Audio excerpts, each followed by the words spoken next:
Meus amados irmãos, graças e paz, privilégio enorme podermos chegar na casa do Senhor, no dia do Senhor, diante dos inúmeros desafios que estamos enfrentando ainda, em decorrência da Covid-19, mas podemos nos alegrar no Senhor porque até aqui o Senhor tem nos ajudado. Somos gratos a Deus pelos grandes livramentos que Ele tem orquestrado em nossas vidas. Como diz em sua palavra, o Senhor é bom e as suas misericórdias elas duram para sempre. Só o fato de chegarmos até aqui hoje é motivo de rendermos graças ao Senhor. Diante de um grande número de doentes e mortos, aqui estamos nós. Isso é, irmãos, a demonstração de que a misericórdia do Senhor tem nos mantido de pé dia após dia. Portanto, em virtude disso, nesta tarde eu quero convidar você a se desprender totalmente das preocupações, dos problemas que no decorrer da semana você esteve. E que você possa se entregar por completo em adoração ao Senhor nesta tarde. Que possamos render a Ele tudo que temos, tudo que somos. Pois hoje é o dia da feira da alma. Hoje é o dia do Senhor. E que o Senhor nos visite. Que o Senhor visite os nossos corações nesta tarde, irmãos. Desta feita eu gostaria de convidar os santos para se colocarem por sobre os pés. Nós estaremos orando ao Senhor, pedindo o seu direcionamento em uma oração de invocação ao nosso Deus. Bondoso Deus e eterno Pai, Deus de toda consolação, de insondáveis, infinitas e eternas misericórdias, diante da Tua presença, Senhor, aqui estamos. Nós queremos Te render graças por tudo que o Senhor tem feito em nossas vidas. Te render graças por nossa saúde, Te render graças por nossa família, Te render graças pelos livramentos visíveis e invisíveis. Te render graças, ó Deus, por Teu socorro presente nos momentos angustiantes de nossas vidas, nos momentos turbulentos, nas insônias, nos momentos depressivos. Nós louvamos o Teu nome porque em todo o tempo o Senhor tem cuidado de nós. A Tua fidelidade tem sido demonstrada ao Senhor. Nós louvamos o Teu nome porque, como disse o salmista, o Senhor é o meu pastor e de nada terei falta. O Senhor é suficiente para nós. Não há outro, Senhor, que se compare ao Senhor em bondade, em fidelidade, em zelo, em amor. O Senhor tem demonstrado isso dia após dia. O Senhor tem manifestado isso a nós nos Teus cuidados diários, na providência e na provisão do pão que repousa sobre nossa mesa, sobre as nossas mesas, diariamente. Obrigado, Deus, porque o Senhor, conforme prometeu, e isso foi as palavras do salmista Davi: fui jovem, hoje sou velho, mas nunca vi um justo desamparado, nem a sua descendência mendigar o pão.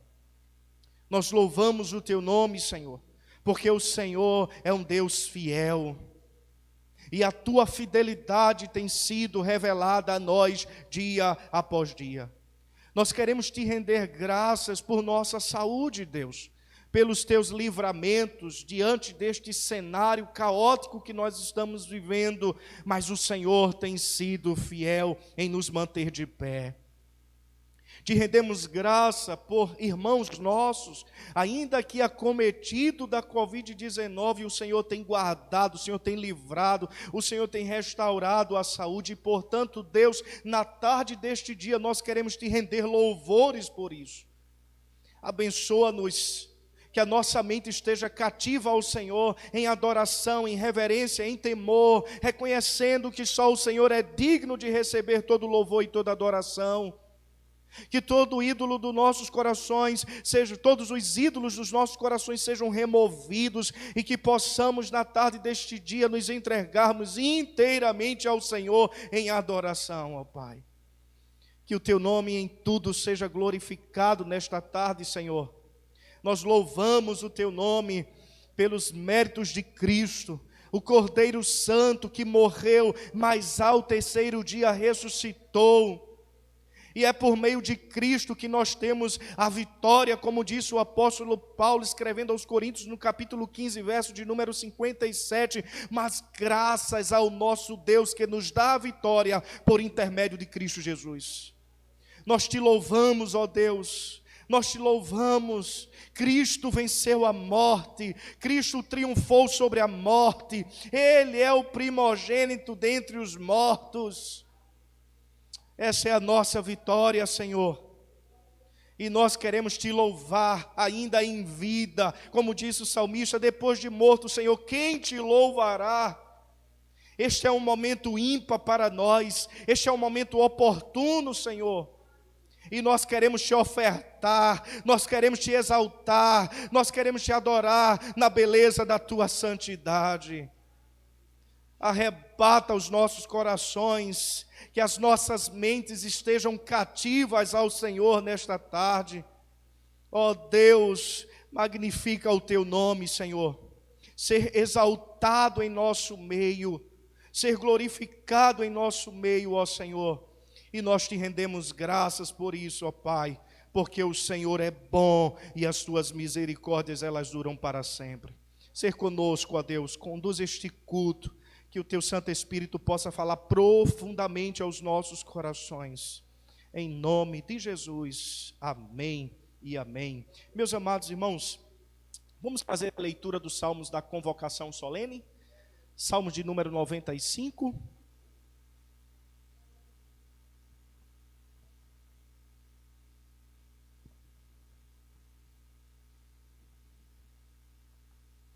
Salmo de número 95. Do verso 1 ao verso de número 8, a parte A. Vinde, cantemos ao Senhor, com júbilo, celebremos o rochedo da nossa salvação, saiamos ao seu encontro com ações de graça, vitoriemo-lo com salmos, porque o Senhor é o Deus supremo e o grande Rei acima de todos os deuses. Nas suas mãos estão as profundezas da terra, e as alturas dos montes lhe pertencem. Dele é o mar, pois ele o fez, obra de suas mãos os continentes. Vinde, adoremos e prostremo-nos, ajoelhemos diante do Senhor que nos criou. Ele é o nosso Deus, e nós, povo de seu pasto, e ovelhas de sua mão. Hoje, se ouvirdes a sua voz, não endureçais o coração. Amém, meus irmãos? Vamos louvar ao Senhor. Eu gostaria de louvar aquele hino dizendo: Ele exaltado, o Rei exaltado nos céus, eu louvarei. Nós vamos, neste louvor ainda, neste momento de invocação, nós vamos clamar para que o Senhor seja entronizado em nosso meio nesta noite.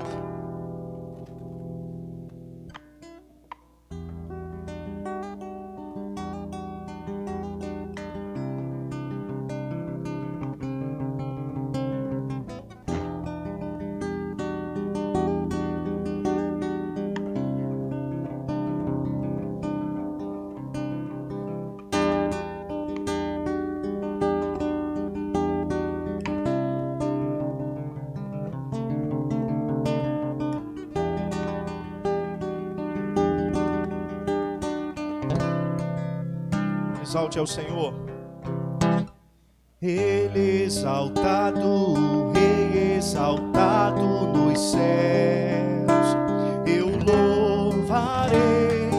Ele exaltado, para sempre exaltado o seu nome, louvarei.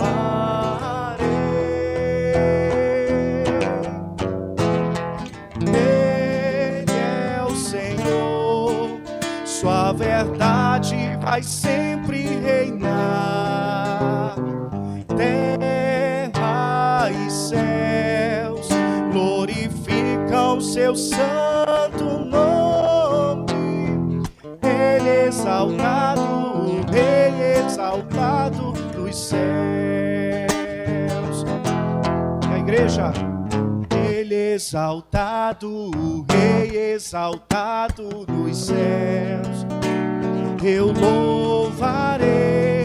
Ele exaltado, para sempre exaltado, seu nome louvarei.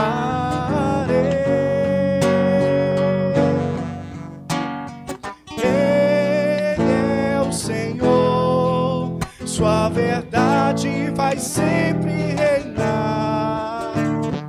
Terra e céus glorifica o seu santo nome.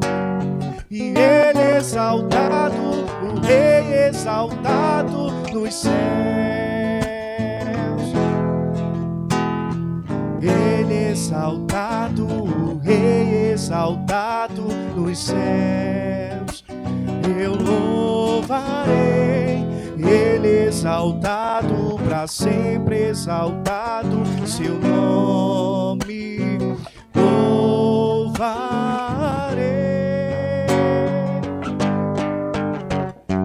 Ele é o Senhor, sua verdade vai sempre reinar. Terra e céus glorificam seu santo. E Ele exaltado, o Rei exaltado nos céus. Ele exaltado, o Rei exaltado nos céus.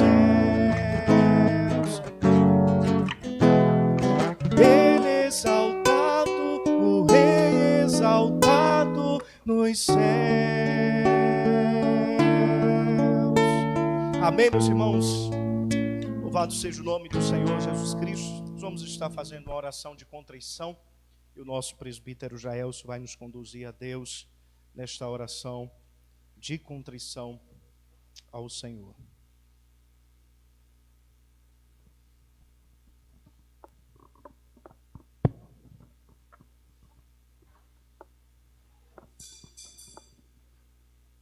Meus irmãos, a paz do Senhor Jesus. Amém. Louvado seja Deus por este momento, por este dia. E mais uma oportunidade que Deus tem nos concedido de estarmos aqui juntos, reunidos, para adorar ao Senhor. Eu quero, antes de orar, deixar aqui um versículo que está escrito em Salmo 51, do 1 ao 5, que diz: Compadece-te de mim, ó Deus, segundo a tua benignidade, e segundo a multidão das tuas misericórdias, apagas as minhas transgressões. Lava-me completamente da minha iniquidade e purifica-me do meu pecado, pois eu conheço as minhas transgressões e o meu pecado está sempre diante de ti. Pequei contra ti somente, e fiz o que era mal perante os teus olhos, de maneira que serás tido por justo no teu falar e puro no teu julgar. Eu nasci na iniquidade, e em pecado me concebeu minha mãe. Amém? Senhor, louvado seja o teu nome. Deus fiel, Deus maravilhoso, o Deus da nossa vida, o Deus da nossa salvação. É este Deus que aqui esta tarde reunido nós estamos, neste lugar, Senhor, nesta casa chamada Casa de Oração, para juntos reunidos nós louvarmos o teu nome que é digno de ser adorado e louvado neste lugar. mas dependemos de Ti, Senhor, exclusivamente e somente de Ti, porque para Te adorar dependemos também do Senhor, porque é o Senhor que nos capacita, é o Senhor que coloca em nosso coração o desejo, é o Senhor que coloca em nosso coração a fome e a sede da Tua palavra e Te buscar em oração. Mas diante de Ti, neste momento, eu Te apresento, Senhor, as nossas vidas e Te pedimos perdão dos nossos pecados. Pecados assim como disse os salmistas, que quando pecamos, pecamos somente contra Ti. E o Senhor conhece todos os pecados, mas a Tua palavra diz que o sangue de Jesus Cristo que foi derramado na cruz nos purifica de todo o pecado. Que o Senhor nos perdoe, que o Senhor nos dê a Tua graça. Mais uma vez esta tarde invocamos a presença do Teu Santo Espírito, que o Senhor nos capacite mais uma vez a Te adorar neste lugar esta tarde, em espírito e em verdade. Dependemos de Ti, Senhor, porque sem Ti nada podemos fazer. E assim nós Te oramos e Te agradecemos pelos méritos de Cristo. Em nome de Jesus, aquele que vive e reina para sempre. Amém.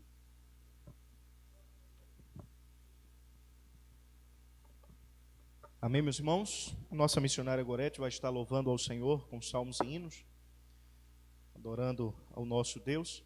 E logo após a oração da nossa missionária, eu gostaria de convidar o nosso irmão Júnior de Tamires, que é responsável pelo departamento dos homens da nossa igreja. Ele vai estar orando pelas famílias, em especial orando pelos casais da nossa igreja, para que o Senhor possa continuar abençoando, restaurando e operando poderosamente nas famílias.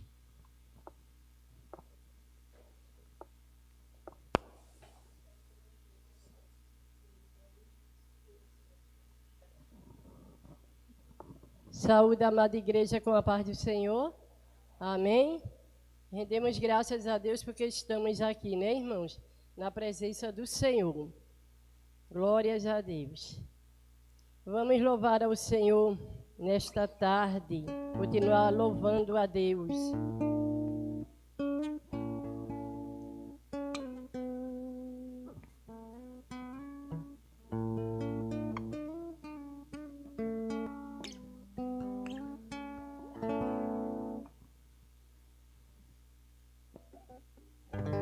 O 184, Coração em Paz.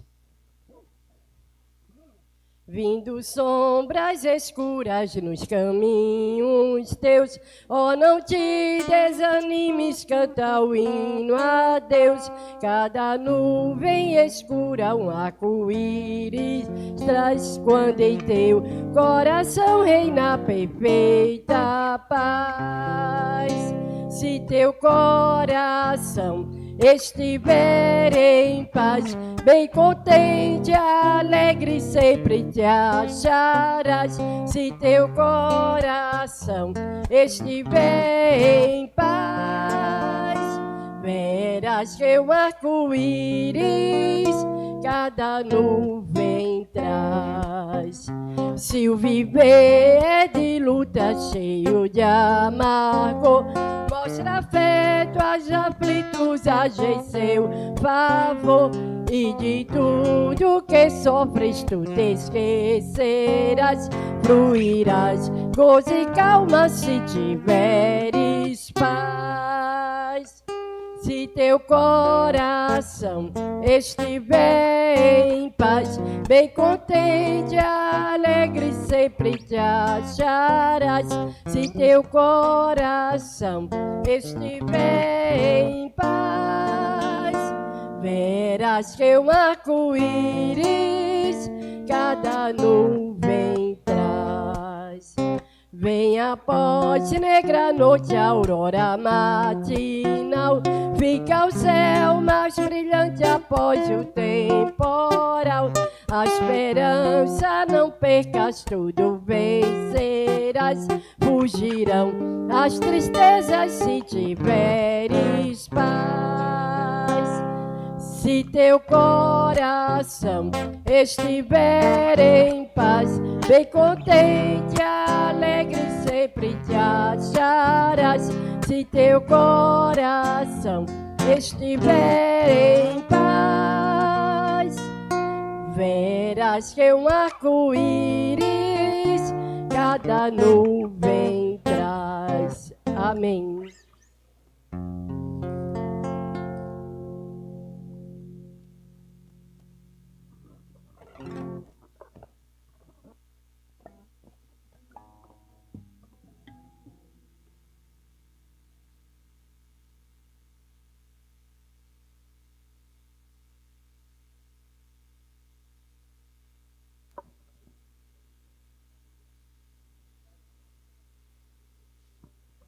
Saudos, irmãos, com a paz do Senhor. Vamos ficar em pé diante do Senhor para clamar, acredito, pela segunda coisa mais importante que Deus nos deu depois da salvação, que é a nossa família. Amém? Senhor, nosso Deus e nosso Pai, entramos na Tua presença, Senhor, pelo nome do Teu Filho Jesus, aquele que tem todo o poder, toda a honra e toda a glória, para Te clamar, Senhor, pelas nossas famílias, meu Deus. Nos ajuda, Senhor, a cumprir a Tua palavra, a fazermos nosso papel como a Tua Bíblia nos ensina, Senhor, como a Tua palavra nos ensina. Também Te peço, meu Deus, que o Senhor venha repreender todas as armadilhas de Satanás, todos os enganos, meu Deus, que o Senhor venha fazer cair por terra. Que o Senhor não deixe, Senhor, o amor se esfriar no meio dos casais, que um venha ajudar o outro e que os dois venham a ser, como a Tua palavra diz, uma só carne e um só pensamento, Senhor, em Ti.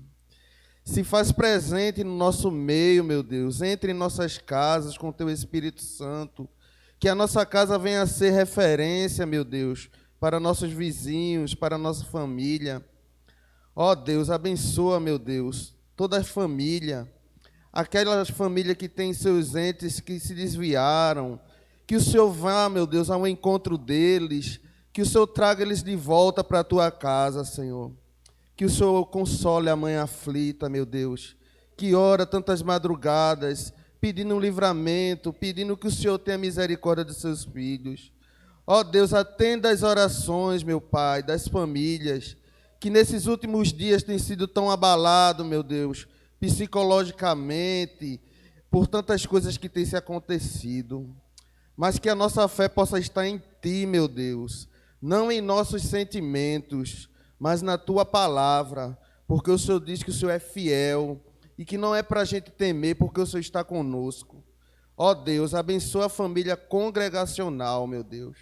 Nos faz crescer na graça, no conhecimento, nos faz estar preparado, meu Deus, para a Tua volta, porque o Senhor está próximo e precisamos todo dia estar preparados, Senhor. Nos ajuda, meu Deus, a dar o nosso melhor a Ti. É o que eu Te peço no nome de Jesus, já Te agradecendo. Amém. Glória a Deus. Neste momento, os nossos irmãos do grupo de louvor são com oportunidade para adorar o Senhor, o nosso Deus.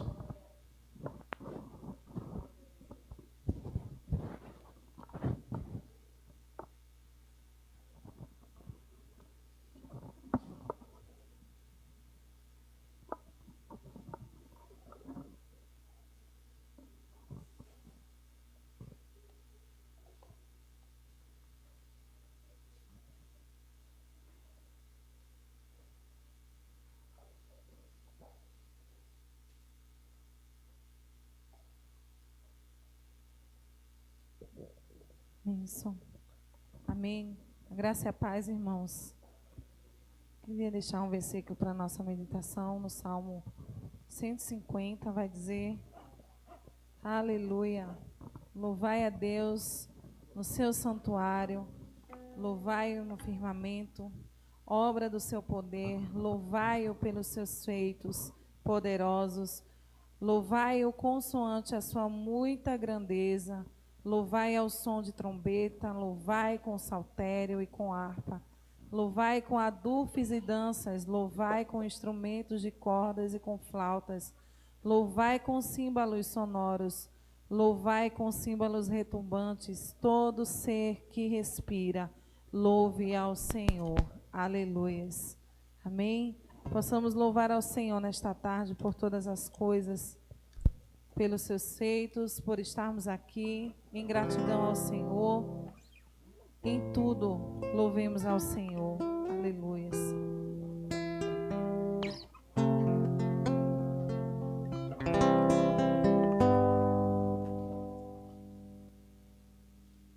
Ok. Graças a Deus, meus irmãos.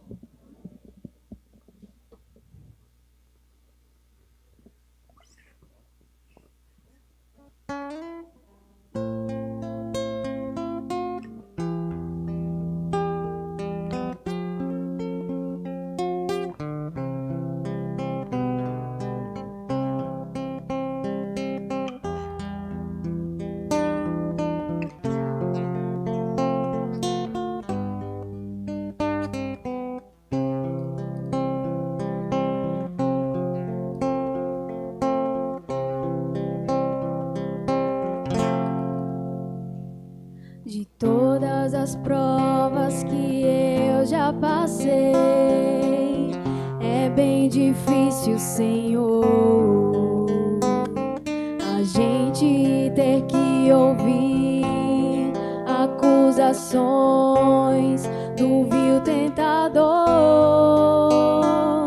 Lembranças do passado vêm e querem me fazer parar, ou mesmo palavras de alguém que não quer na gente acreditar.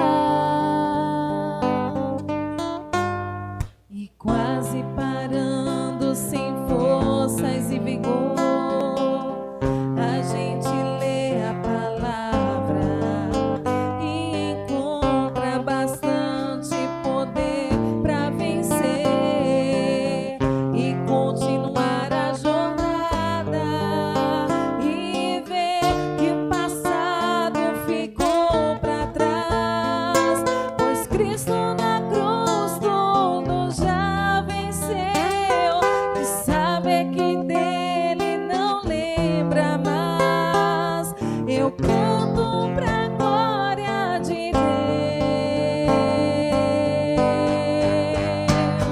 Nenhuma condenação há para quem está em ti, Jesus, cuja vida coberta está pelo sangue que desceu na cruz. É certo que provas virão, investidas do vil tentador, mas nenhuma condenação há para quem está em ti, querido Senhor.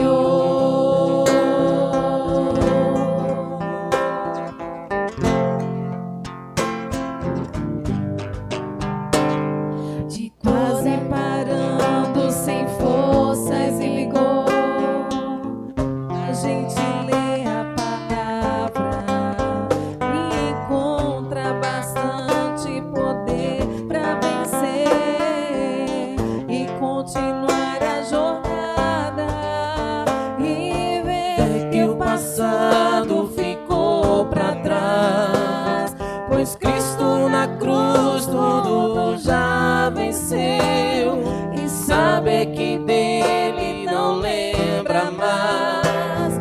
Eu canto pra glória de Deus. Nenhuma condenação há para quem está em ti, Jesus, cuja vida coberta está pelo sangue que desceu na cruz. É certo que provas virão, investidas no vil tentador, mas nenhuma condenação há para quem está em ti, querido Senhor. Nenhuma condenação. Nenhuma condenação há para quem cuja vida coberta está pelo sangue que desceu na cruz. É certo que provas virão, investidas do vil tentador, mas nenhuma condenação há para quem está em ti, querido Senhor.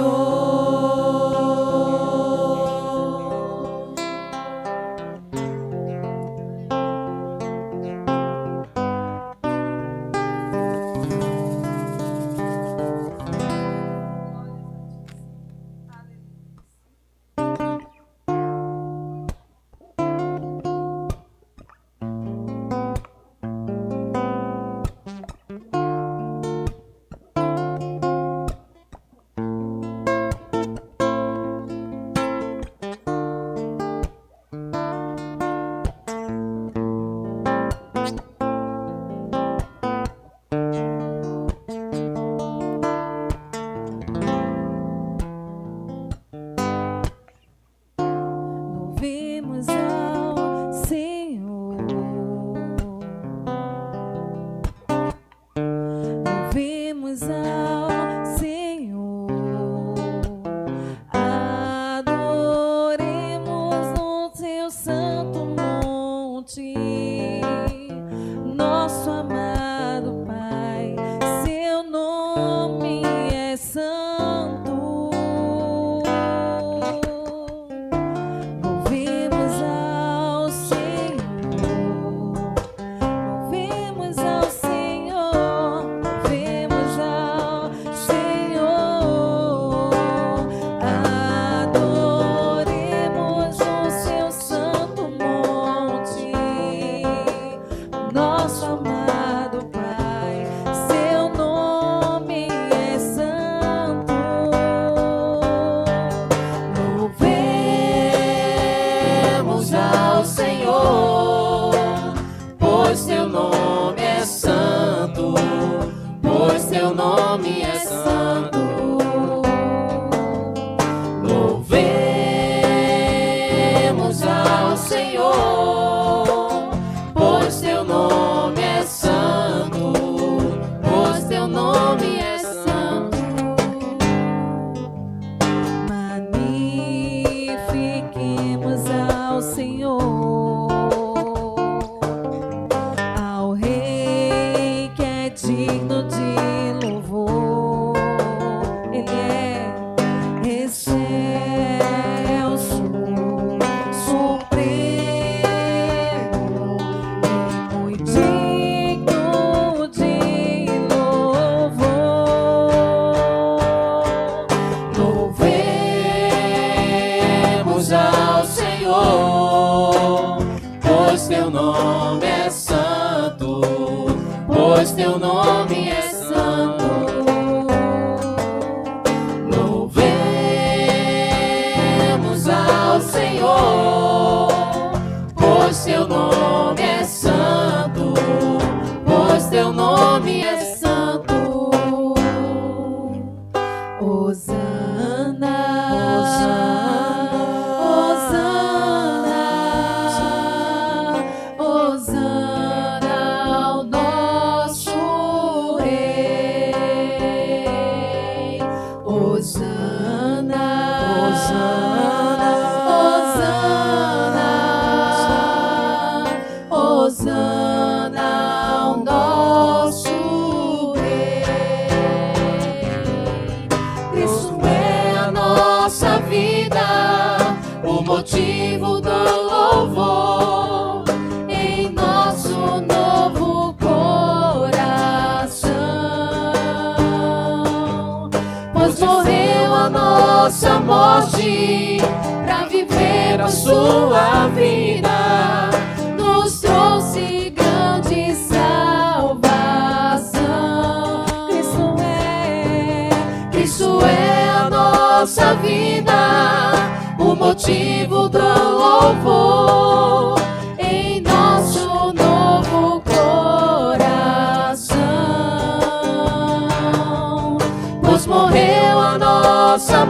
morte pra viver a sua vida.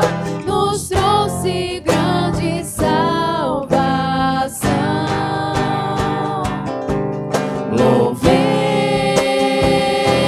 ao Senhor, pois seu nome é santo, pois seu nome é santo. Louvemos ao Senhor, pois seu nome é santo, pois seu nome é santo. Hosana, Hosana, Hosana ao nosso Rei. Hosana, Hosana,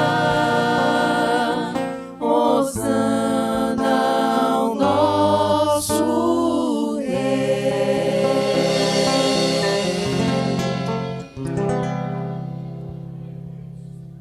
Glória a Deus. Louvado seja Deus.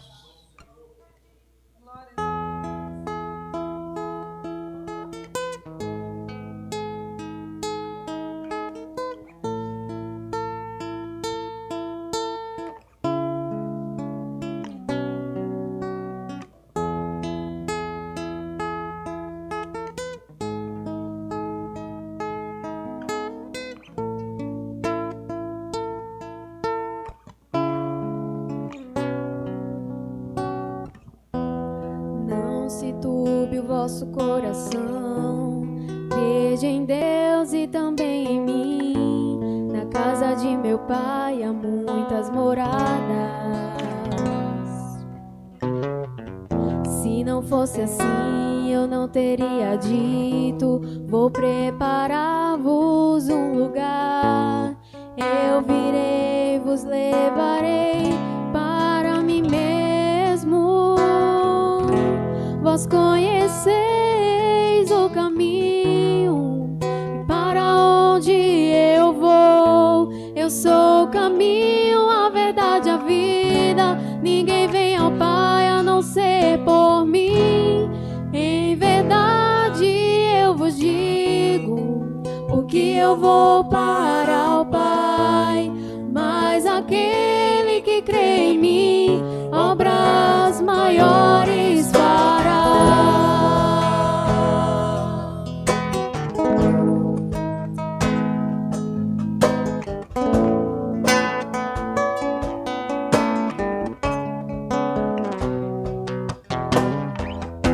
Se me amares verdadeiramente, guardareis os meus mandamentos. Eu rogarei ao Pai e Ele vos dará o Consolador, o Espírito da verdade, que o mundo não pode receber, mas Ele habita em vós, estará em vós para sempre. Aquele que tem os meus mandamentos e os guarda, Este é o que me ama. e se alguém me amar, será amado do meu Pai. Eu também o amarei e me manifestarei a Ele.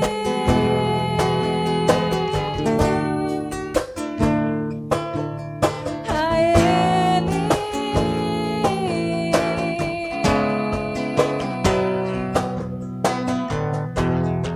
Quero te amar mais, Senhor. Quero te amar mais, Senhor. Quero te amar mais, Senhor. Quero te amar mais, Senhor. Quero te amar mais, Senhor. Quero te amar mais, Senhor. Se me amares verdadeiramente, guardareis os meus meus mandamentos. Eu rogarei ao Pai e Ele vos dará o Consolador, o Espírito da verdade, que o mundo não pode receber, mas Ele habita em vós, estará em vós para sempre. Aquele que tem os meus mandamentos e os guarda, este é o que me ama. E se alguém me amar, será amado do meu Pai. Eu também o amarei e me manifestarei a Ele.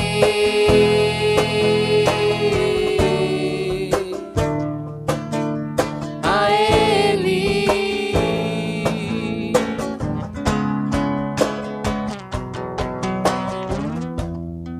Quero te amar mais, Senhor. Quero te amar mais, Senhor. Quero te amar mais, Senhor. Nos ajuda a te amar, Senhor. Quero te amar mais, Senhor. Quero te amar mais, Senhor. Quero te amar mais, Senhor.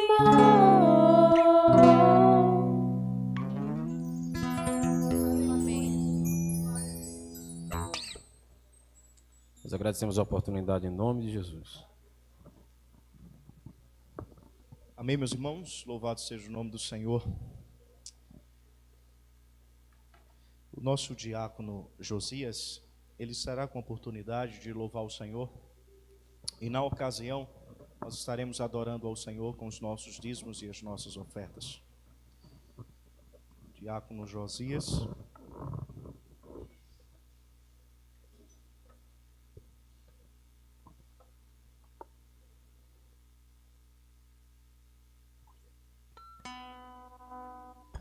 A graça e a paz do Senhor Jesus. Vamos louvar e engrandecer o nome do Senhor, que Ele é digno de honra, de glória e louvor. Amém.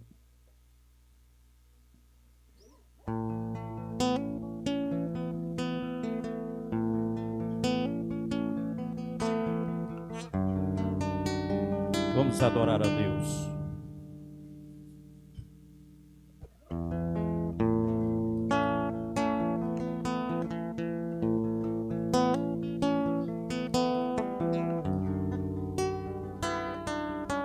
Quero ouvir a voz dos irmãos. Amém. Há um caminho para a adoção, há uma porta que tem que se abrir. Abrir os meus olhos espirituais, que eu possa ver. Há uma semente que tem que brotar, existem vontades que tem que morrer. E o adorar, adorar a Deus, viver no seu altar, adorar a Deus e me entregar, adorar a Deus, viver no seu altar, adorar a Deus e me entregar.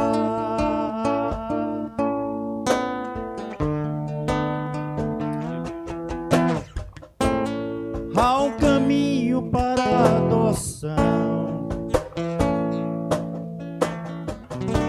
abrir os meus olhos espirituais, eu possa ver. Há uma semente que tem que brotar, existem vontades que tem que morrer. Morrer para o mundo e viver para Deus.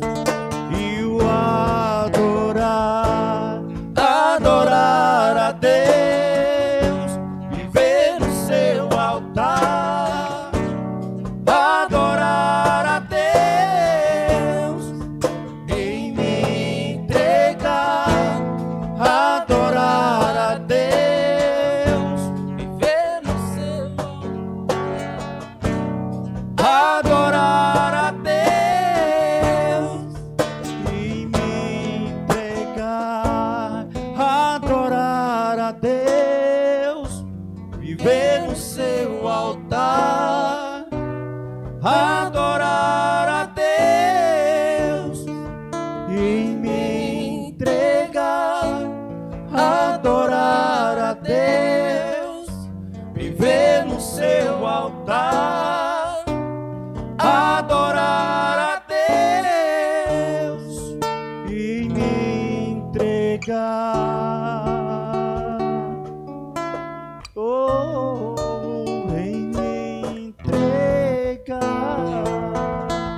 meus irmãos, louvado seja o nome do Senhor.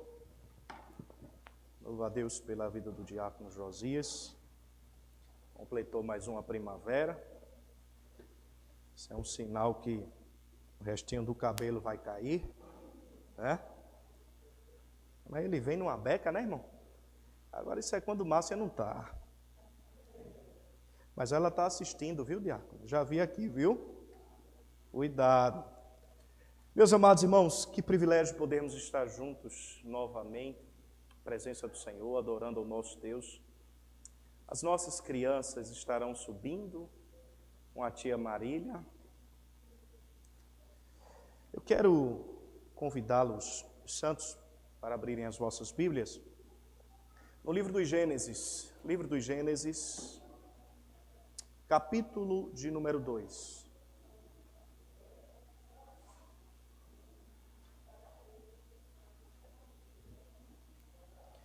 Livro dos Gênesis,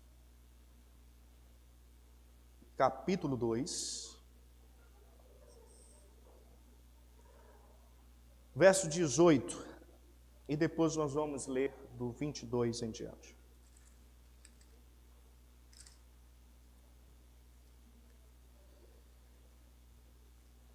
Tema muito pertinente para tratarmos esses dias.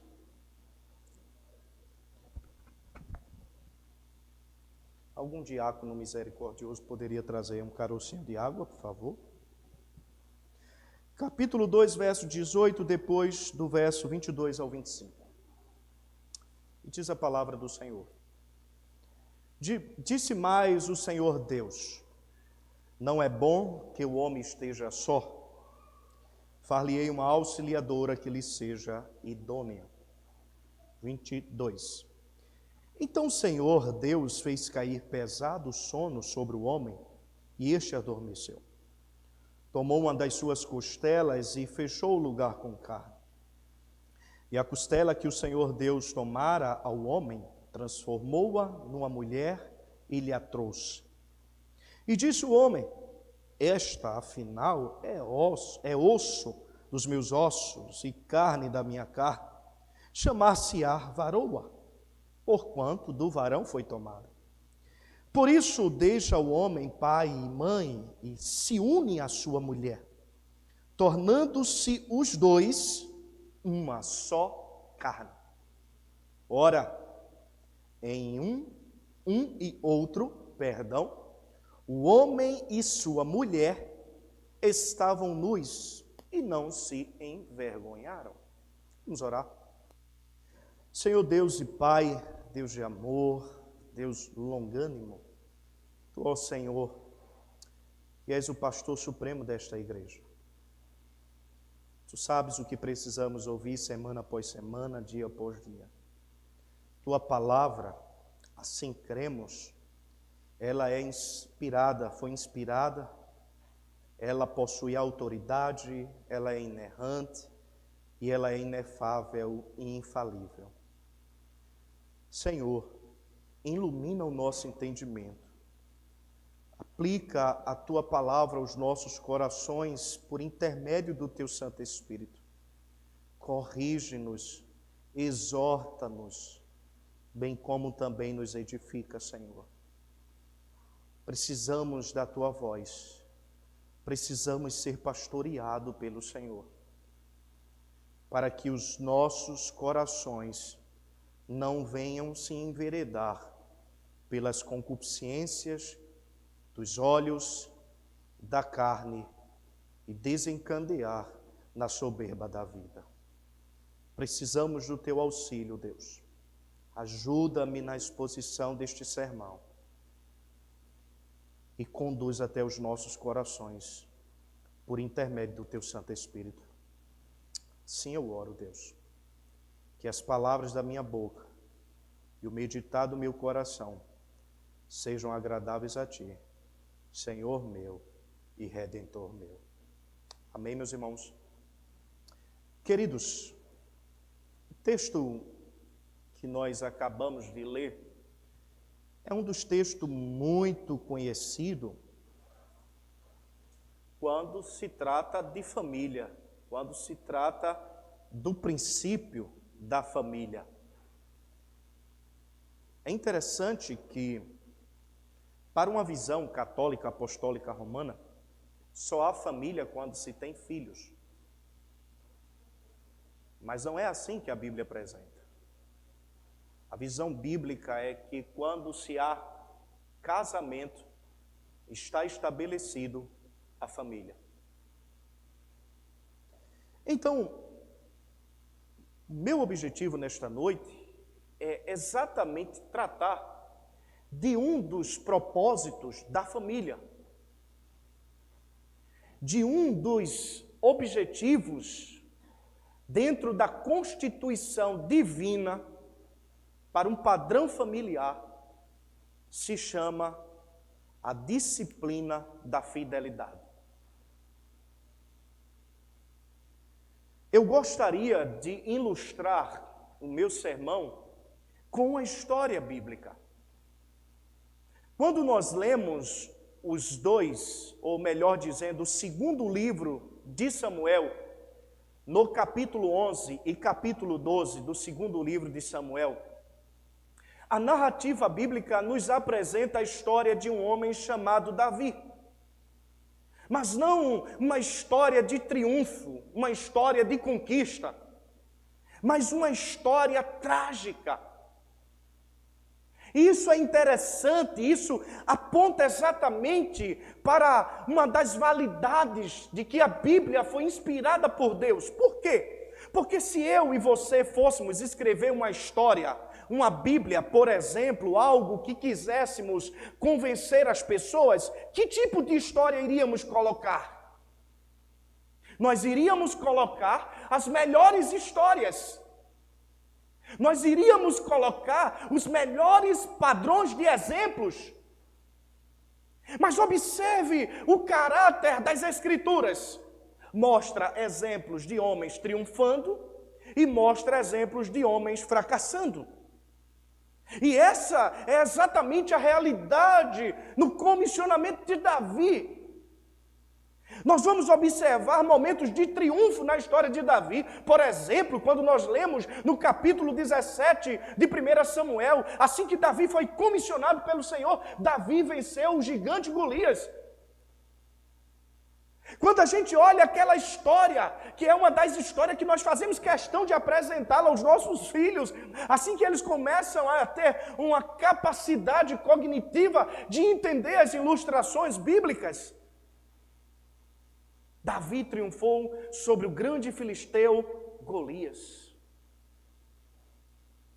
Davi consegue se superar na caverna de Adulão, um lugar em que Davi vai se esconder. Quando Davi pensa que lá será um lugar de refúgio, de paz, de tranquilidade, Davi se depara com homens endividados,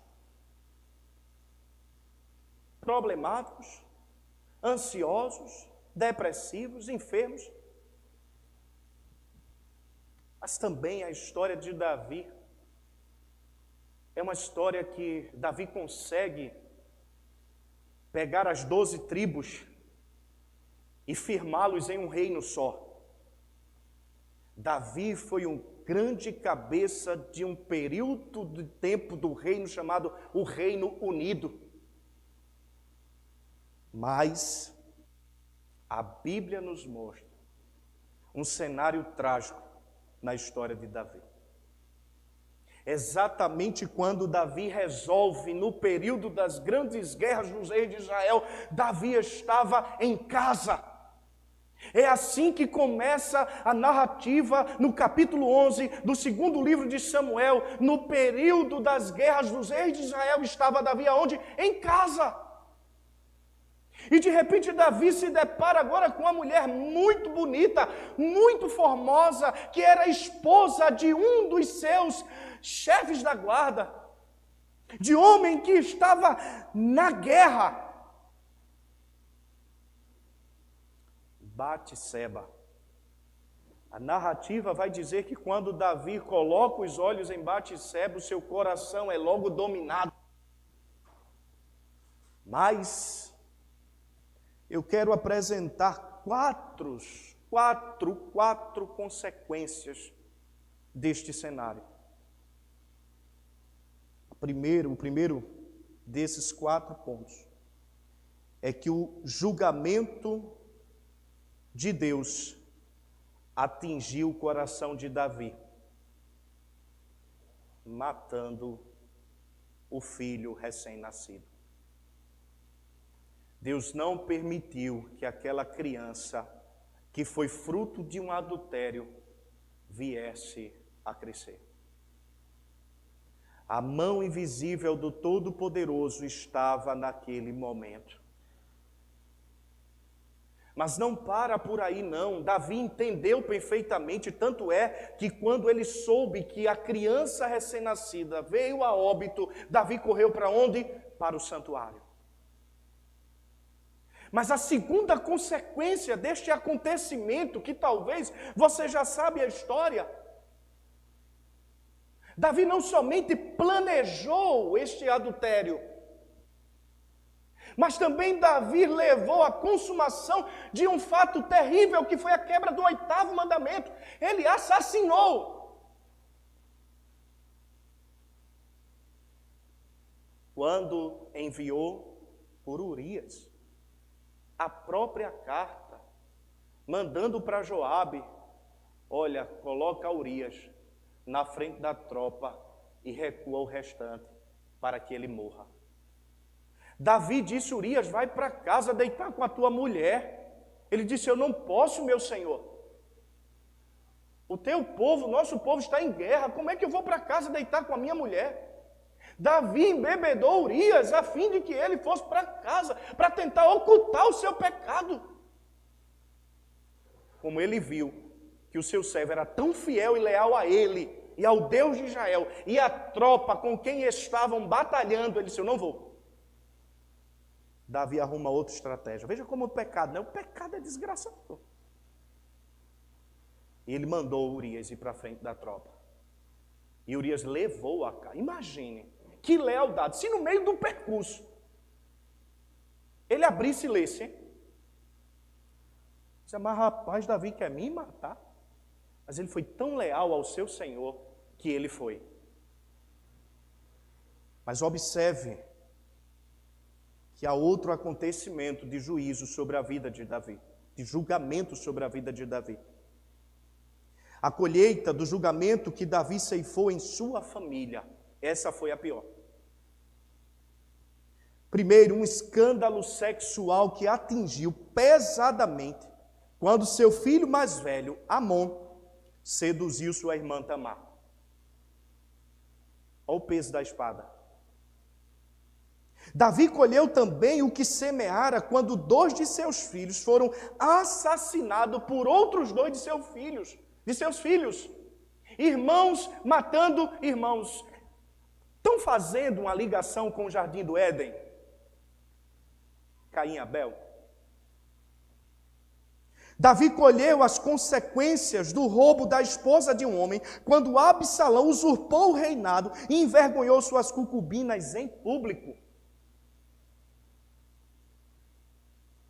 Por último, irmãos, nós vamos observar que todas estas consequências de julgamento sobre a falta da disciplina, da fidelidade de Davi, mas ainda assim,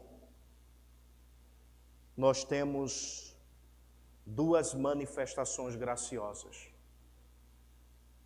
Deus perdoa Davi quando Davi confessa o seu pecado. No capítulo 12 de 2 Samuel, nós temos uma parábola. Natã chega até Davi e diz: mas Davi, rapaz, certo homem de grande propriedade, um homem de poder, sabe, de grandes aquisições, um homem muito rico, coitado, tinha um homem pobre, Davi,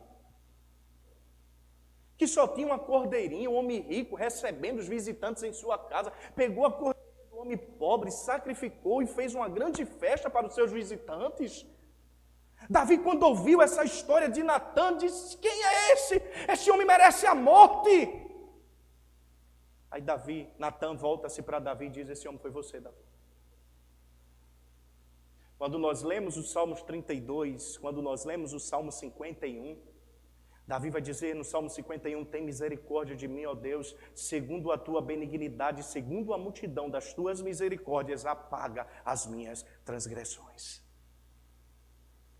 No verso de número 11, Davi vai dizer, sacrifícios e holocaustos não quero, porque se quisesse eu te daria. Mas um coração quebrantado e contrito, a este o Senhor não resiste. A graça de Deus veio sobre Davi quando Davi reconheceu o peso do seu pecado. Quando Davi confessa ao Senhor o seu pecado. A última consequência foi a graça de Deus para com ele, fazendo com que Batseba tivesse um filho que herdaria o trono, Salomão.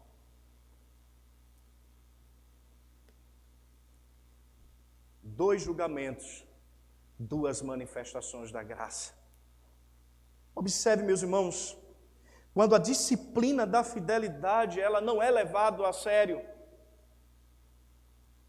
quando brincamos com a graça de Deus, não só Davi, mas outros que seguiram o mesmo exemplo, sofreram os danos de suas faltas. Mas aprove a Deus em sua graça, em sua sabedoria e em sua misericórdia restaurá-lo.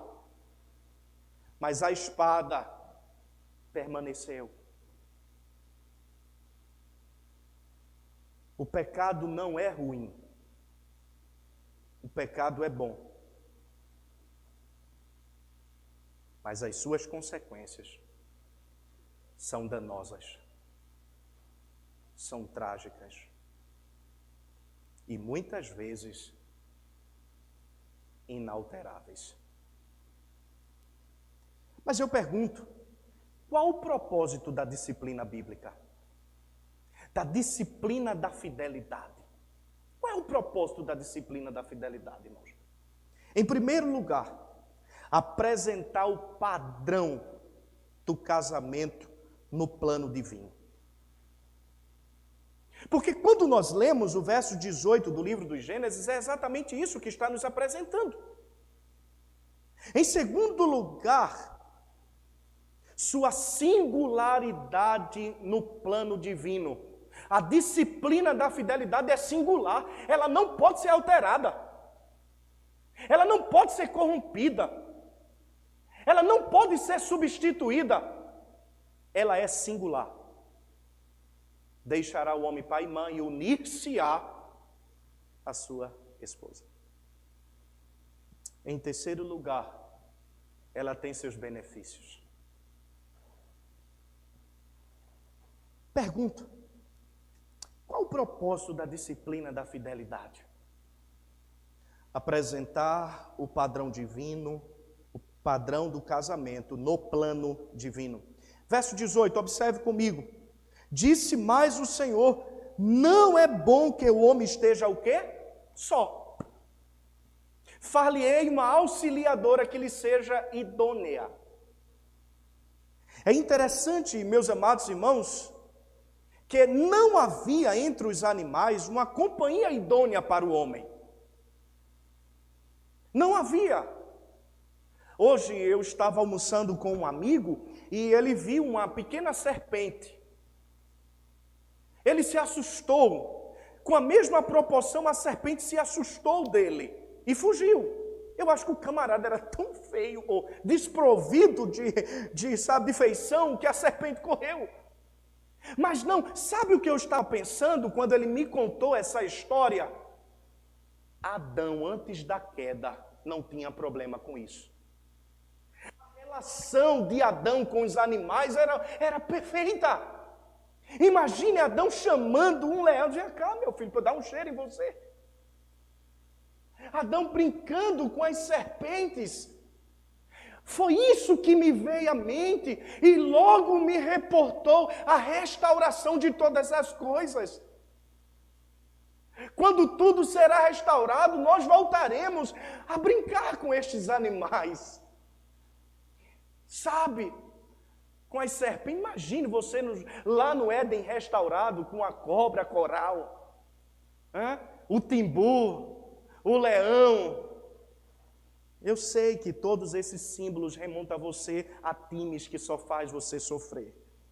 Mas tudo bem. Irmãos, no verso de número 18, Deus proveu para o homem uma companhia idônea, de modo que ele não encontrara entre os animais. Deus foi em seu plano perfeito e em sua sapientíssima sabedoria e resolveu presentear o homem com essa obra-prima chamada mulher. Não é bom que o homem esteja só. Observe que nós já temos uma lição aqui. Qual é a primeira lição? Que o celibato só pode ser firmado uma vez que for um dom divino. Adotar um celibatismo sem ser por vocação é um princípio para a prática da promiscuidade. Veja os escândalos que nós vemos nos monastérios. Vejamos os escândalos que nos são apresentados pela mídia de determinados sacerdotes caindo na prática da imoralidade sexual. Sabe por quê? Porque o celibatismo é um dom e nem todos possuem esse dom. Deus viu que era uma necessidade do homem, uma companhia idônea. Quando eu vi os olhos da minha esposa, eu disse, eu não tenho dom para o celibatismo. Eu quero é me casar, Jesus. Entendam o propósito. A outra coisa é que me chama a atenção neste texto, é que o Senhor lhe trouxe. Adão não estava em busca. Foi Deus quem deu a Adão alguém que fosse, alguém que lhe completasse, alguém que lhe auxiliasse em seu ministério. Sabe o que eu aprendo com isso, meus irmãos? Quando nós afirmamos que em nossa primeira verdade, o propósito da disciplina da fidelidade é exatamente apresentar o padrão divino. Queremos mostrar que Adão não foi em busca de uma mulher para si, mas Deus lhe entregou. Com isso fica mais que evidente que o grande idealizador da família não foi o homem, e sim Deus. Por isso que eu disse na semana passada, quando nós tratamos da temática acerca das recomendações bíblicas para o lar, eu disse que a família não é um projeto humano, mas um projeto divino. Se fosse humano, já teria sido destituída. Mas por ser um projeto divino, ela nunca será destituída. Por quê? Porque foi Deus quem estabeleceu. Eis a razão da família ser a célula máter da sociedade. Deus trouxe para Adão uma mulher. Deus deu a Adão. Isto mostra que há uma beleza no padrão divino. Com isto, meus amados irmãos, nós podemos afirmar que a santidade no matrimônio ganha um lugar de destaque. Deus é santo e estabelece o casamento para revelar a sua santidade. Nós vamos voltar mais à frente com isso aqui. Há outro ponto que queremos destacar aqui, que quando o Senhor diz, não é bom que o homem esteja só, far-lhe-ei uma auxiliadora. O texto não diz umas, algumas, mas o texto diz o quê? Uma. Deus está estabelecendo o que nós chamamos de princípio para a monogamia. O casamento é firmado entre um homem e uma mulher. Não dois homens e uma mulher. E muito menos um homem e duas mulheres. Meus amados irmãos, Deus só deu a Adão uma mulher. Esse é o padrão divino. Não há espaço para poligamia.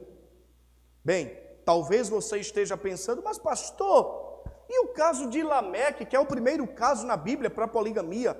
Abraão, Jacó, Eucana, Davi e Salomão. Pois bem, todos que adotaram esse padrão humano de família sofreram as suas consequências. Lembrando que a poligamia em Israel não era um padrão divino, mas foi tolerada por Deus. Não tinha a aprovação de Deus.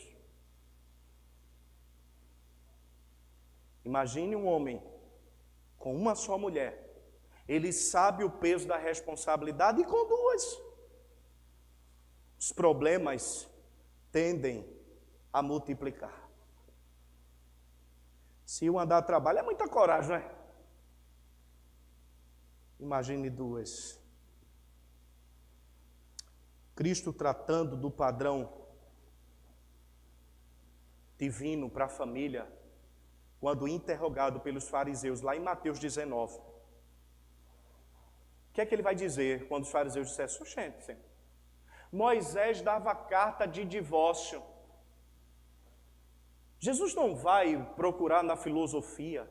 Jesus não vai procurar nos padrões do século I. Jesus vai dizer: não era assim desde o princípio.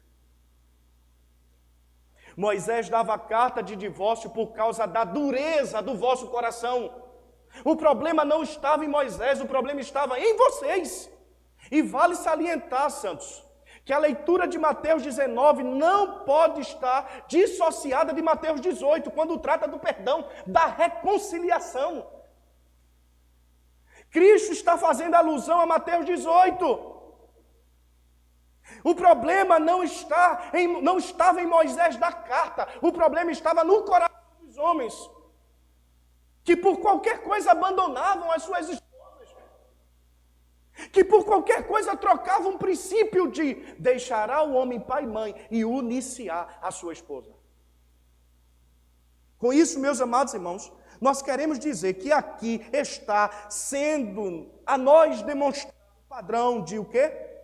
Monogamia. O casamento entre um homem e uma mulher. Mas há outro princípio.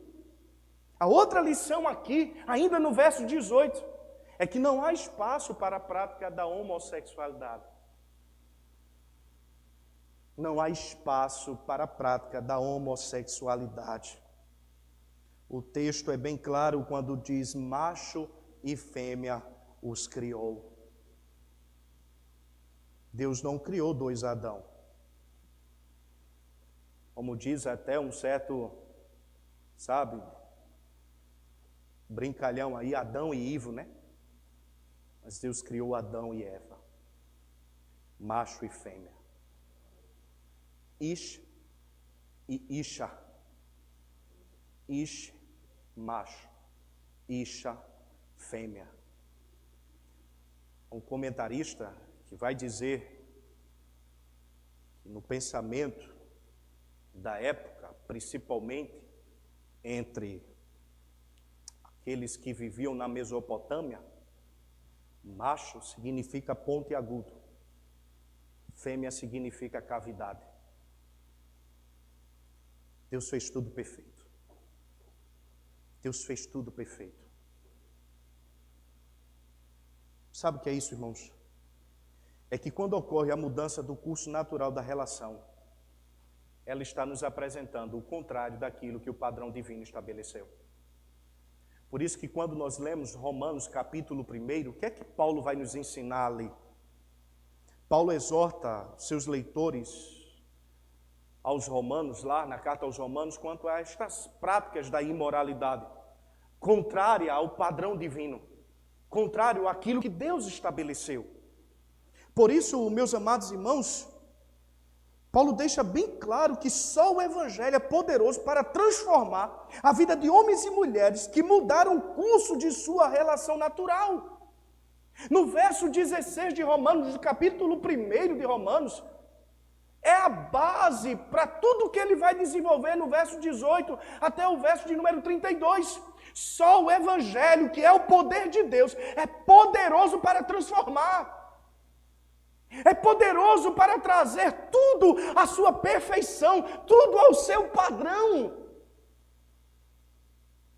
Por isso que Paulo vai dizer, não me envergonho do Evangelho, porque o Evangelho é o poder de Deus. E o termo poder ali no grego é o termo dinamis, é um poder transformador. O Evangelho pega aquilo que é contrário ao padrão e torna novamente ao padrão. Só o Evangelho pode mudar o curso daquilo que é contrário ao padrão divino. Por exemplo, você sabe a sua vida outrora antes de Cristo. Longe de Deus, longe da graça, longe de Cristo, longe de tudo e longe de todos. De repente, o Espírito Santo opera no seu coração e você dá uma volta de 180 graus. Você estava a caminho do inferno e de repente ele diz, este não é o seu caminho é esse aqui. E você segue o caminho da cruz, o caminho dos céus. Só o Evangelho pode mudar a nossa rota. Só o Evangelho traz a iluminação daquilo que é perfeito, do padrão perfeito. E a disciplina da fidelidade é uma disciplina que tem um padrão. Não foi inventado pelos homens, mas foi estabelecido por aquele que é perfeito. Mas a minha pergunta, qual o propósito da disciplina da fidelidade? Em segundo lugar, apresentar a sua singularidade no plano divino. Deixará o homem, pai e mãe, e unir-se-á quem? A sua esposa, a sua mulher. Observe, meus amados irmãos, e isso fica muito mais evidente quando nós olhamos para toda a história das Escrituras. No Antigo Testamento, em nenhum momento Deus abandonou a Israel. Deus sempre cuidou do seu povo. Deus sempre amou o seu povo. Por exemplo, se você quer estudar sobre a infidelidade nas Escrituras, pegue o livro de Oséias. Veja como esse padrão está sendo apresentado entre Oséias e Gomer, ou Gomer, como alguns preferem chamar. O que foi que Deus disse? Olha, Oséias, pega esta mulher, que é uma prostituta, e te casa com ela. Oséias casa com ela. Sabe o que é que acontece? Haverá um tempo em que ela deixa Oséias, deixa a sua casa e volta à prática da prostituição. Deus não diz assim, Oséias, deixa ela que ela não quer mudar. Não, Deus diz, vá lá, Oséias, vá trazer ela de volta. Oséias vai lá, chega no cabaré, usando a linguagem carpinense, paga o que ela já tinha gasto e diz, vamos embora. Isso é uma representação do amor de Deus para com Israel. Mesmo Israel, na prática da infidelidade, Deus estava dizendo, eu continuo amando vocês. Eu nunca vou largar vocês. Eu vou continuar demonstrando o meu amor, o meu carinho por vocês.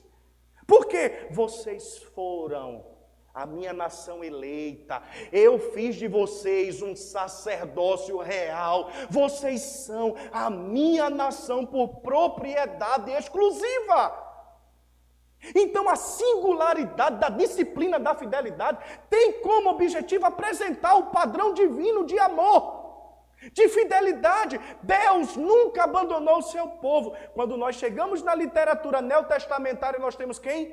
Cristo e a igreja. Quando Paulo vai tratar de questões espirituais, escrevendo aos Efésios, no capítulo 5, por exemplo, do verso de número 22 até o verso de número 31, observe quando Paulo vai tratar acerca dos maridos. Vós, maridos, amai as vossas mulheres, como também Cristo amou a igreja. Quem é o padrão de amor? Cristo. Quem é o padrão de amor, igreja? Cristo. O marido deve amar a sua esposa, assim como Cristo amou quem? A igreja. Mas observe que as características do amor de Cristo não são demonstradas apenas em palavras, mas em ações. E aí o texto continua dizendo, e a si mesmo se entregou por ela. Observe. Você está com sua esposa e de repente você se depara lendo a carta aos Efésios e olha para ela e diz, eu devo te amar, porque Cristo amou a sua igreja. e ele se entregou por ela. Mas não somente isso, ele fez isso a fim de santificar, purificar com a lavagem da água pela palavra. Esta igreja, ela era alimentada por quem? Pela palavra. A palavra purificava a igreja. Assim como o marido deve fazer em seus meios familiares com sua esposa. Tratá-lo a fim de que ela seja o quê? Pura. Verso 27, para apresentá-la a si mesmo, igreja gloriosa, sem mácula, nem ruga, nem qualquer coisa semelhante, mas santa e irrepreensível. Assim devem os maridos amar suas próprias mulheres, como aos seus próprios corpos. Quem ama a sua mulher, ama a si mesmo, pois nunca ninguém aborreceu a sua própria carne, antes a nutre e preza, como também Cristo a igreja. Observe o padrão, observe o peso da responsabilidade, da disciplina da fidelidade, irmãos. A singularidade é Cristo e a igreja. É Deus e o seu povo. Mas observe que não é apenas isso, irmãos. Não foi apenas demonstrar esse amor, mas também o temor. A singularidade no plano divino tem como objetivo levar o coração, tanto dos maridos quanto das esposas, a temer ao Senhor. E nós temos um padrão de temor, por exemplo, José. Quando tentado pela mulher de Potifar, José ficou lá com ela, irmãos. A narrativa diz o quê? Ele correu. Ele correu. Ele fugiu. Quando nós tememos ao Senhor, irmãos, nós não damos brecha para a prática do pecado. E o temor ao Senhor é o princípio para a prática da vida piedosa. Temer a Deus, amar a Deus e desejar a Deus. Mas a outra coisa, irmãos, na singularidade do padrão divino quanto à disciplina da fidelidade, que se chama reputação. A reputação. Já pensou se Cristo abandonasse a sua igreja?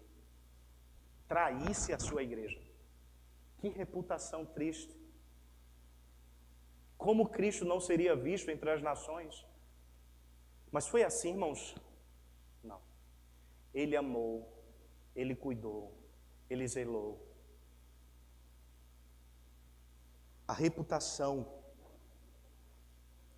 é uma das grandes verdades apresentada na disciplina da fidelidade.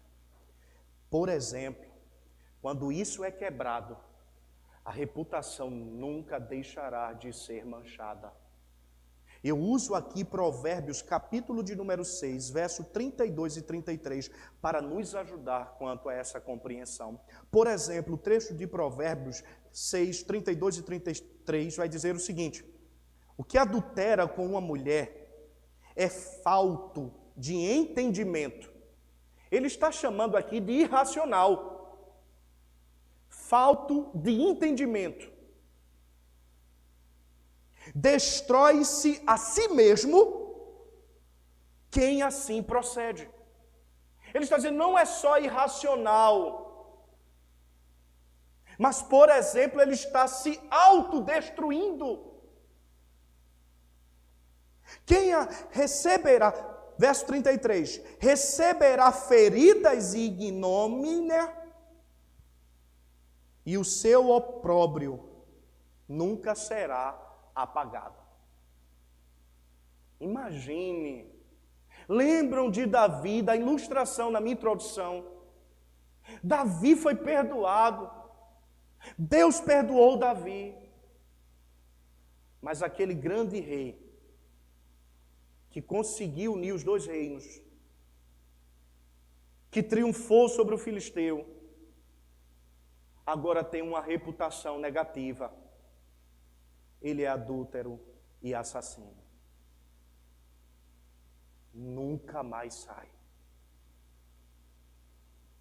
Só existe duas coisas quando morremos é que deixamos: Eu penso.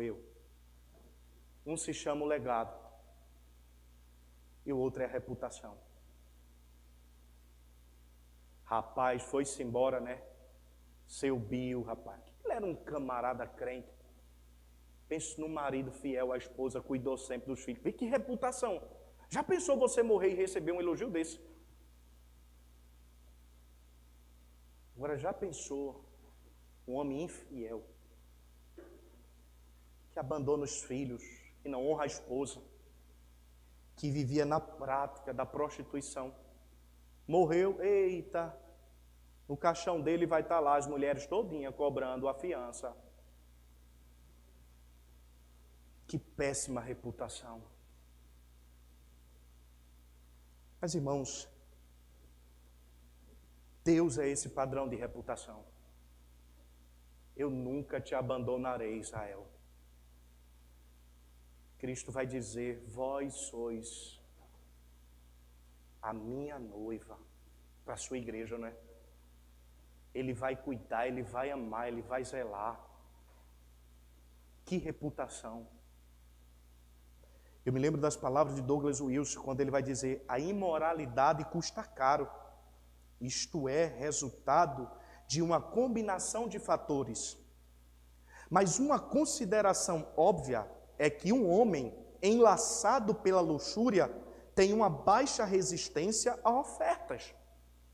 Quando o desejo lhe pega pela garganta, ele não tem mais condições de fazer cálculos racionais. Quando o desejo lhe pega pela garganta, ele não tem mais como fazer cálculos racionais. Por exemplo, quando o coração de um homem ou de uma mulher já está tomado pela luxúria, pelo desejo de viver na prática da prostituição, ele não tem como mais agir racionalmente. Essa é a ideia. Lembra do filho pródigo? Ele chegou para o pai e disse: pai, eu quero a minha herança. Ele sabia que não podia. Ele sabia que naquele ato ele estava desejando a morte do seu pai. Ele só poderia, de acordo com a lei mosaica, receber sua herança uma vez que os pais estivessem mortos. E acima de tudo, a herança ficaria para o primogênito. E depois era repartido entre irmãos. Ele disse: eu quero a minha parte que me cabe. A continuidade da narrativa daquela parábola, lá no capítulo 15 do Evangelho de Lucas, diz o quê? Gastou tudo o que tinha. Aonde? Investindo no mercado de trabalho, foi? Na bolsa de valores do século I? Não, irmãos. A prostituição. Ele gastou tudo. Veja, o coração dele já estava domado pela luxúria. Qual foi o resultado? Até que ele caiu em si. Mas o pai, que é bondoso, misericordioso, foi em busca desse filho, né? Que em nossas condições assim, que nunca caiamos. Não deseje isso para você, irmã, nem para seu marido. Mas se isto vier a acontecer, que Cristo tenha misericórdia de nossas vidas. Que Cristo se apiede de nós. Irmãos, há outro padrão aqui, que é a santificação. Não só o temor, não só o amor, não só a reputação, como a santificação. Observe, irmãos, que a santificação está sendo mostrada, e eu uso aqui o texto de Paulo escrevendo aos Tessalonicenses. Na primeira epístola aos Tessalonicenses, por exemplo, no capítulo 4, você vai observar que a prática da imoralidade é contrária à santificação. Por isso a recomendação de Paulo é que haja a santificação. Verso de número 3, 1 Tessalonicenses, capítulo 4, verso de número 3. Pois esta é a vontade de Deus. E eu volto para o texto e pergunto: qual é a vontade de Deus, Paulo? A vossa santificação. Aí Paulo continua demonstrando que vos abstenhais da prostituição. E o termo prostituição aqui no grego é o termo porneia, que tem várias aplicações, mas neste texto aqui está relacionado à prática da imoralidade, da infidelidade. Então, diante da singularidade do padrão divino para a disciplina da fidelidade, o Senhor requer dos seus o quê, irmãos? Santificação. Se abstendo da prática da infidelidade. E Paulo continua, que cada um de vós saiba possuir o quê? O seu próprio corpo em santificação e honra. Isso me faz lembrar de Hebreus capítulo 13, verso de número 4. Digno de honra seja o quê? O leito matrimonial. Irmãos, a prática ou a quebra da disciplina da fidelidade é pecado contra a santidade de Deus. Por isso que Davi vai dizer lá no Salmo 51, contra ti, Senhor, contra ti somente pequei. Por quê? Porque Davi sabia que o padrão de santidade, de moralidade, era o Senhor Deus. Mas eu continuo aqui, e não com desejo de lascívia, como os gentios que não conhecem a quem? A Deus. Paulo está dizendo, senhores, senhoras, cuidado, que se vocês fogem do padrão de singularidade, da fidelidade divina, vocês estão se comportando como os gentios, que não conhecem a Deus. E que nesta matéria, ninguém ofenda nem defraude a seu irmão. E aqui eu tenho uma aplicação prática para os que desejam namorar, casar. Quando Paulo está dizendo ninguém defraude a seu irmão, Paulo está dizendo, você não pode tomar posse daquilo que não lhe pertence. Qual é a ideia de defraudar aqui? É você usurpar aquilo que não é seu. E abrindo um parênteses aqui para as jovens, para os jovens da nossa igreja, por favor, quer namorar, namore com propósito. Não engane. Não fique com conversinha, meu amorzinho, meu benzinho, meu cheirinho, meu coraçãozinho, se você não quer compromisso. Cuidado com essa ideia. Crente pode ficar, né? Aí eu vou usar aqueles linguajar, daqueles pastores bem rigorosos e fica. Quando Jesus vir também, vai ficar. A ideia do padrão divino aqui é exatamente a santificação. Crente não fica. Crente namora com propósito. Os nossos adolescentes precisam entender isso. Eles não podem terem os seus corpos usurpados por aqueles que não querem compromisso. O que é que Paulo vai dizer em 1 Coríntios, capítulo de número 7? É melhor casar do que viver abrasado. E a ideia de abrasado é se esquentando. Eu sempre digo, hormônios não se convertem. Hormônio se converte não, meu filho. Chegou na puberdade, misericórdia. Aí vai ficar com conversinha. Devemos ter muito cuidado com isso. Muito cuidado. E as jovens precisam ter ciência disso, para que a sua reputação depois não seja manchada na sua igreja local e na comunidade em que você faz parte. Imagine, na escola, aquilo ali, já ficou com fulano, com cicrano, com beltrano, já passou a vassoura na escola todinha. Aquele dali, é isso que Paulo está avisando, o padrão da disciplina da fidelidade é a santificação. Amor, temor, reputação, santificação. Mas pastor, quais são os benefícios então? Quando o marido se une à esposa em uma só carne, Isto significa, no texto original, uma solda inseparável. Lembra que Jesus vai dizer lá em Mateus 19? Não separe o homem aquilo que Deus uniu.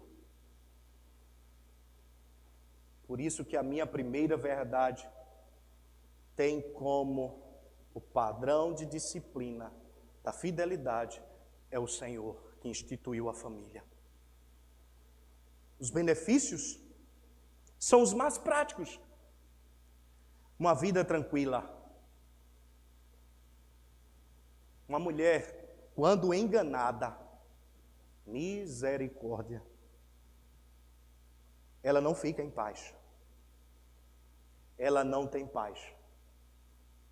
O marido, quando traído, ele não tem paz. Vai para onde? Vou no shopping com as amigas. Eu levo. Mas é uma reunião das amigas. Ele muda até de voz, não é? E o que é que tem, querida? Os benefícios da disciplina, da fidelidade, irmãos, é uma vida tranquila, um lar de paz. A respeito, a confiança. A confiança é o resultado prático do amor que permeia o coração de ambos. A confiança vai ser os sustentáculos, as colunas, o amor como base e a confiança como as colunas. E eu quero abrir um parênteses aqui e dar um recado para as nossas jovens, para os nossos adolescentes. Cuidado com quem você vai namorar. Cuidado quem você vai escolher para namorar. Faça uma anamnésia. Sabe o que é anamnésia? Uma pesquisa. Os médicos usam muito isso, né? Você chega lá no médico, aí, doutor, minha pressão está tão alta, certo? Sua mãe tem, sua avó tem, sua tatara. Eu disse, doutor, nem conheci. Ele está fazendo uma anamnésia, ele está exatamente fazendo uma pesquisa histórica para dizer, olha, o seu problema de alteração na pressão arterial é genético, bendito. O problema é que muitas vezes se encanta com o estereótipo, se encanta com a beleza externa, mas não faz uma pesquisa de dados, uma coleta de dados, como nós trabalhamos em aconselhamento bíblico. Como ele procedeu, qual era o procedimento dele, qual era o procedimento dela, com quem ele viveu, como foi a vida dele no passado. Simplesmente se encanta com o estereótipo, né? Ele é tão lindo. Ah, ela tem um cabelo belíssimo. Vê que coisa linda, pastor, não dá para casar. Deixa eu dizer uma coisa para vocês. Mais uma ilustração bem prática aqui. Você já tentou abotoar a camisa e começou por um botão errado? E saiu no meio da rua? Que desastre agora! Hã? Aquilo que começa errado não vai terminar certo. Eu vi algo da disciplina de aconselhamento bíblico que eu nunca mais esqueci. Que se dois jovens, enquanto namorados, um ou outro agir com infidelidade, no casamento, não espere nada, que vai dar errado. Vai dar errado. Por isso é importante, jovens. Casamento não é só construído, não é construído quando ambos recebem a bênção do pastor e vai para a lua de mel. Isso é muito bonito, é muito, que coisa extraordinária. Eu vos declaro marido e mulher, paz. Casamento é construído com os pilares da confiança. E a confiança começa com clareza. E a clareza está nas coisas mais simples. Cadê a senha, bebê?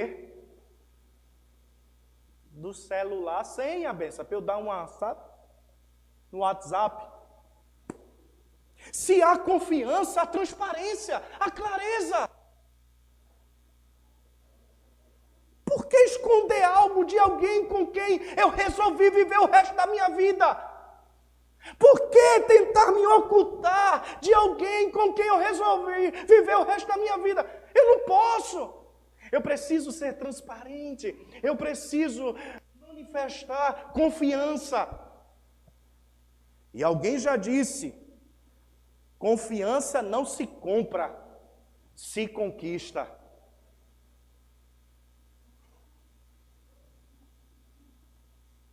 Os benefícios da disciplina da fidelidade: vida tranquila, comunhão, amor, confiança e harmonia. Um lar harmônico é tudo que os filhos querem ver. Sabe aquele lar que é uma paz, que é uma tranquilidade? Que os filhos olham para os pais assim e dizem, rapaz, meu pai, está vendo meu pai? Não tem escolaridade, não tem uma graduação, não tem uma pós-graduação, não é mestre, não é doutor, mas é um homem fiel à minha mãe. Que coisa extraordinária! Minha mãe é do lar, de uma linguagem simples, de um diálogo simples, não tem graduação, não terminou nem o 2º grau, mas sempre respeitou meu pai. Meu Deus, que beleza! Meus irmãos, os benefícios da disciplina da fidelidade é o que nós precisamos resgatar hoje. É o que nós precisamos resgatar. Porque as redes televisivas estão dizendo que a prática da imoralidade é a coisa mais simples. WhatsApp, Instagram, YouTube, todos estes meios midiáticos estão jogando em nossa face, dizendo, pode trair. O importante é ser feliz. Mas a Bíblia diz que isto é danoso, é pecado, é contra Deus, é contra a santidade de Deus, é contra o padrão divino. Não fiquemos com o que a mídia diz, fiquemos com o que as Escrituras dizem. O nosso padrão não é a mídia, o nosso padrão é a palavra de Deus. Por isso, meus amados irmãos, para que você desfrute dos benefícios da fidelidade, abra mão de tudo aquilo que não produz harmonia, amor, confiança, comunhão e paz. Abra mão. Não há nada melhor do que viver num lar harmonioso, que transmite paz, que transmite segurança. Sem contar que nós, pais, somos os padrões de moralidade abaixo de Deus, lógico, para os nossos filhos. Meus irmãos, eu sei que só vamos conseguir viver a disciplina da fidelidade se a graça de Deus estiver conosco. Todas as vezes que você estiver em situação difícil, que vai comprometer a sua fidelidade, ore a Deus. Peça o socorro do Senhor. Senhor, me ajuda, eu não quero ser fiel à minha esposa. E a esposa deve orar dizendo, Senhor, me ajuda, eu não quero ser infiel ao meu marido. Nós não vamos conseguir sem a graça de Deus, irmãos. Nós devemos clamar para que o Espírito Santo de Deus opere diariamente em nossos corações, removendo todos os ídolos, para que assim possamos desfrutar de todos os benefícios da disciplina da fidelidade. Irmãos,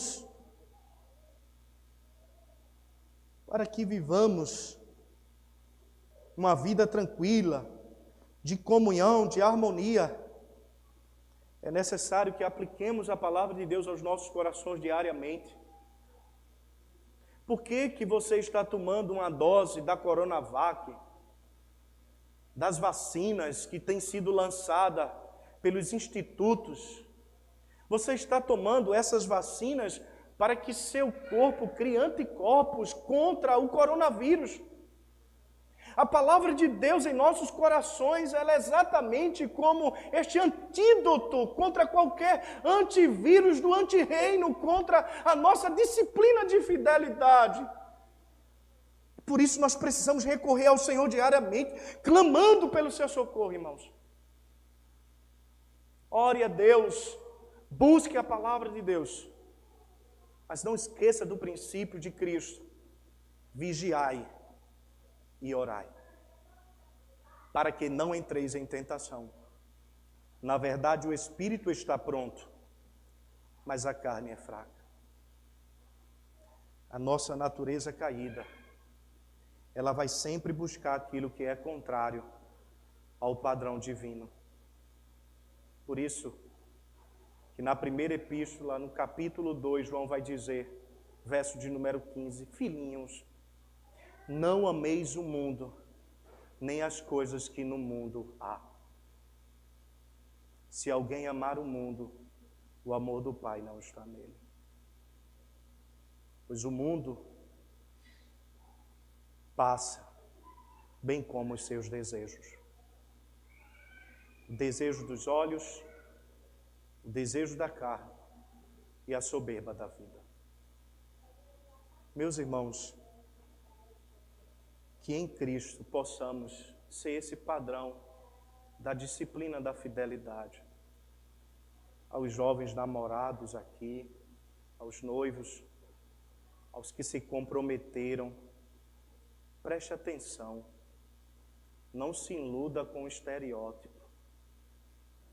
Não procure alguém para casar pela aparência, mas procure pelo coração regenerado.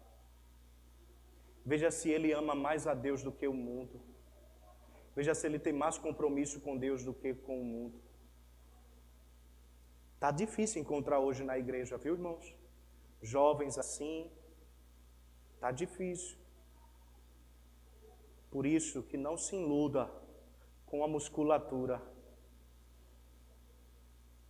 Se iluda com a musculatura cerebral. Tem jovens com muito músculo nos braços e no peito, mas sem cérebro. Não pensa, não ama, não respeita. Os casados, nós, irmãos, nós estamos vivendo dias difíceis. Ao abrir a nossa timeline no Facebook, no Instagram, constantemente o mercado pornográfico está aí. Precisamos guardar o nosso coração. Interessante, este dia eu vi um testemunho de uma irmã da nossa igreja, testemunhando sobre o seu marido, dizendo assim, ele não gosta desse celular de tecnologia, não. Não dê a ele um celular da tecnologia, ele gosta daquele que atende e desliga. É difícil vivermos hoje nesse padrão, não é? Vivemos numa era consumista, na era digital. Só que nós também não damos conta dos grandes perigos que estamos correndo quando nos atualizamos. Com a atualização, precisamos mais ainda atualizar a nossa espiritualidade, para que o nosso coração não seja tomado pelas coisas deste mundo, irmãos. Minha oração é que o Senhor nos ajude. Minha oração é que o Senhor pastoreie os nossos corações diariamente, para que possamos andar, viver e praticar a disciplina da fidelidade. Lembre-se do seu amor por Deus, lembre-se do seu temor por Deus. Lembre-se da sua reputação e da santificação. Deus é o padrão. Foi Ele quem nos instituiu como família, para representar isso agora no mundo caído. O nosso casamento manifesta o casamento de Cristo com a igreja. Que responsabilidade. Que o Senhor nos ajude, meus irmãos, em nome de Jesus. Vamos orar.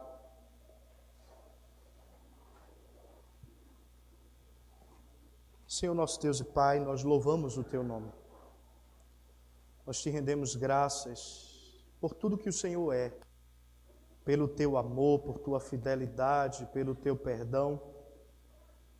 Nos ajuda, Senhor, como ministros do Teu Evangelho, como maridos, que possamos dia após dia honrar nossa família, Senhor. Um padrão de fidelidade, para que os nossos filhos olhem para nós e nos tenham como exemplo, e não o mundo. Ajuda as nossas irmãs, que por muitas vezes também sofrem a tentação deste mundo hostil.